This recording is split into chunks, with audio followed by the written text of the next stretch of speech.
But we need to get back to the basic functions of government. You know, we need to follow the Constitution. Here's one good example that comes out of the Minnesota Constitution. Okay. It says that every bill that's passed by the legislature needs to be a single subject.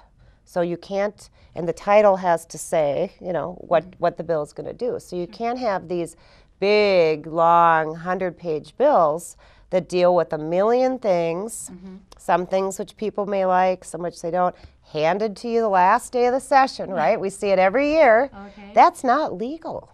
It's not legal. And if anybody, you know, brought that to court, it would be found unconstitutional. But they don't do it because that's just the way they do it at the legislature. And so it's confusing to the public. It allows bad legislation to get through because people want to vote for the overall bill, and it's just wrong. And so we need to get back to providing constitutional obligations, to doing them well, and to get out of the rest, and to be honest and transparent in our government. Yeah, and hold them accountable. Exactly, exactly. So I know if I were to do something wrong, I'd get my, you know. That's right, You know, and the politicians need to follow it too, especially the politicians, because we look up to them. That's right, and they hold the public trust, and they're, you know, they got to be faithful to that and faithful to the Constitution. Yeah, that's good, and they should be. And it sounds like you're going to do that. I am, absolutely, Yeah. and you know, we need change here in the state, and not just in regards to dealing with the budget, but I think the public is looking for someone that they can have faith in, someone they can trust will do the right thing. Good for your word, integrity. Exactly, Integrity. exactly. And say that's what you mean what you say, and follow through with it. Yep, and it's been very lacking in our political process, not just here, but nationwide, certainly. So. Yeah, I know. Well, why do you feel that you are the best candidate then? Well, This is actually your time to shine. Yeah. So. I have a lot of experience, both inside and outside of government. I've been elected statewide. I served well. I have a financial background, and frankly, that's what we need right now, because those are the issues that are facing us in this state. I think I'm the best, not only Republican candidate that's running, but also of all the candidates. And what you get from me is what you see. Again, I'm honest. I always have been. The press knows me. They know that I tell it like it is, and I Sometimes don't try they don't like to hear it, but you tell them right, like it is. right. Yeah. And I don't try to snow it. And I get things done. And I think that's what people want. They want the governor to be the chief executive, to accomplish things, not to just say no, but to say, hey, you know, we got to do these things. Push forward an agenda that makes sense. It's not going to raise people's taxes. That's going to still provide services and that we need, just the ones we need. Yeah, exactly. You know, and provide them efficiently. And I've done it. I've run not only a city and not only my business, but I've run 2 state agencies. And both of them I cut, and both of them are better for it. We need to do that all over state government. Wow. No. That would be great. Yeah. So Pat will be perfect for 2010. Well, hopefully, hopefully. We got to get people out to caucuses, though. That's the key. You know, you got to be active. Now, in 2008, I think with both parties, but we did see record turnout for caucuses. There were, like, I can't remember the numbers, 80,000 people or something on the Republican side came out to caucuses. And that was several times what it had been in 2006. And a lot of that was because it was a presidential election year, you know. But I think it's just because there's a lot of worry out there. And I think we're going to see the same thing, and I would argue maybe even higher turnout than what we saw in 2008. Because well, we have a lot of people that are unemployed that actually would have the time. Yes. Now too, and to invest in their own future by taking the time to do that. Right. And to go and start from ground zero and go up. That's right. You know? Yep.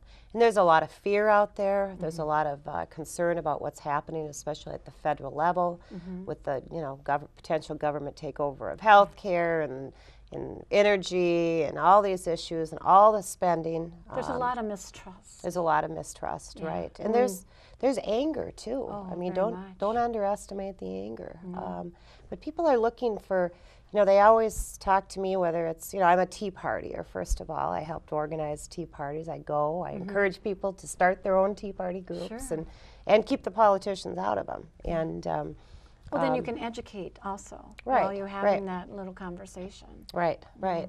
And these, I can tell you, the people that are running the tea parties, going to the tea parties, they are of all political stripes. They're just very concerned about the fact that we're getting away from the Constitution, government's taking over our lives, and it's from both the right and the left. This isn't just against the left, it's against both sides. Right. They're worried about freedom. They're worried about the huge financial burden that we're leaving our kids because of what's happening at the federal level. And they're getting involved. And we've seen big, big turnout at events all across the state, you know, for, you know, on the Republican side. I'm sure it's going on the Democrat too. But people that have never been involved before, they're going and they're doing stuff and they're saying, what can I do? You know, tell me what to...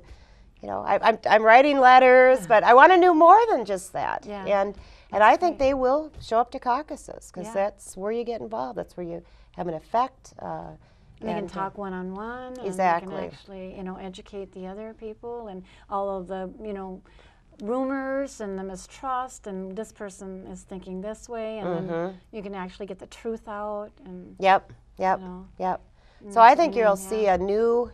And we have seen it, a new activism politically that you've never seen for a long, long time. Maybe since the 60s and the war protests. You know, you're seeing that now. And, you know, I think there's going to be a lot of change. I hate to use Obama's president's word, but I think there is going to be a lot that's going to occur in this country and in the state of Minnesota over the next couple of years. Yeah. Well, we want to leave the state better than when we found it. And we want to leave it to our children and to be, you know, better taken care of and, you know, a better life for them too. And that's our goal. You know, I have 6 kids. Oh. Yeah, I have a lot. I have, and 2 of my kids I adopted from Eastern Europe when they were 10 and 11. They're in college now. It's amazing. I didn't, you know, I never thought they'd get to college, and they're in college. I'm so proud of them. They're in their early 20s, but they... For them and for you. Yeah. They probably never thought they would have this good of a life. Right, exactly, You know? exactly. And they came from a country that had been just ravaged by socialism. It was controlled by the Russians. You know, it was part of the Soviet bloc, and I had to go over there many times to, you know, before they came back with me and my husband, and they go through the paper process. Oh yeah, lots of paper process. But you know, you could just see what socialism had done, not only to the economy, but to the people. And Bulgaria at the time, which again is part of the Eastern Bloc, they were trying to, you know, to be capitalist and to have markets. But there was this whole generation of people that didn't know what to do.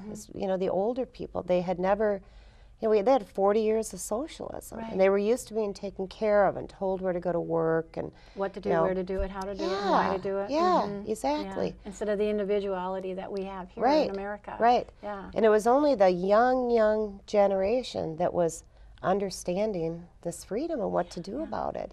And you know, that we don't want to head that way. And I fear that that's where we're going. And you know, we got to turn things around and do it quick before we end up like that. So. Well, we have a lot of intelligent people here in the United States. Yes, we do. You know, and they have quite a great brain themselves. So they do. They have a lot of capability. Yep.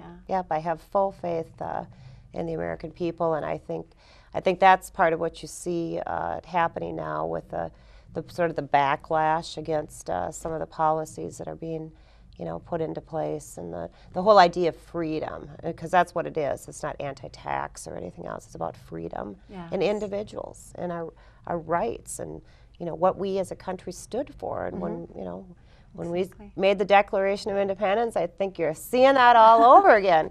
And that's a great thing for renewal of this country. That's great, because it is a great country.